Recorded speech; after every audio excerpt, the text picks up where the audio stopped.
সদ্য সাবেক প্রধানমন্ত্রী শেখ হাসিনা ও সাবেক দুই মন্ত্রী সহ 7 জনের বিরুদ্ধে হত্যা মামলার এজাহার হিসেবে নিতে মোহাম্মদপুর থানাকে নির্দেশ দিয়েছেন আদালত।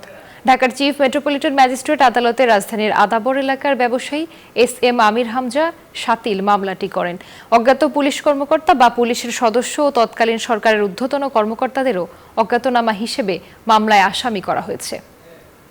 কোটা সংস্কার আন্দোলন কেন্দ্র করে বড় ধরনের প্রাণহানির একটি তারিখ ১৯ জুলাই। সারা দেশে ছড়িয়ে পড়া ছাত্র জনতার বিক্ষোভের কেন্দ্রস্থল ছিল রাজধানী। মোহাম্মদপুরও ছিল উত্তাল। সেদিন সাধারণ মানুষের বিক্ষোভ ঠেকাতে রাষ্ট্রীয় নির্দেশনায় বসিলা এলাকায় বৃষ্টির মতো গুলি চালায় আইন শৃঙ্খলা বাহিনী। সেই গুলিতে মারা যান স্থানীয় মুদি দোকানদার আবু সায়েদ। সবার জন্যই ভালো চপস্টিক ইনস্ট্যান্ট নুডলস, দারুণ স্বাদে সবার জন্য। অন্তর্বর্তীকালীন সরকার গঠনের পর আন্দোলনকারী ও সাধারণ মানুষের পক্ষ থেকে বারবার জুলাই থেকে যে গণহত্যা চালানো হয় তার সুষ্ঠু বিচারের দাবি জানানো হচ্ছে।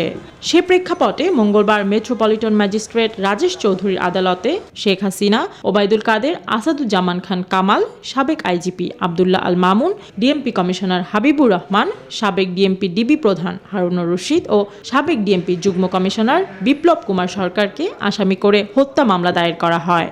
পেনাল কোডের ৩০২, ১৪৯ এবং ৩৪ ধারায় এবং বিজ্ঞ আদালত মামলাটি এফআইআর হিসেবে গ্রহণ করার জন্য সংশ্লিষ্ট মোহাম্মদপুর থানাকে নির্দেশ দিয়েছেন এবং তদন্ত হবে। তদন্তের সাপেক্ষে মামলার আইনের প্রসিডিউর অনুযায়ী সর্বশেষ আমরা যতটুকু সাক্ষ্য প্রমাণ দেওয়ার চেষ্টা করব।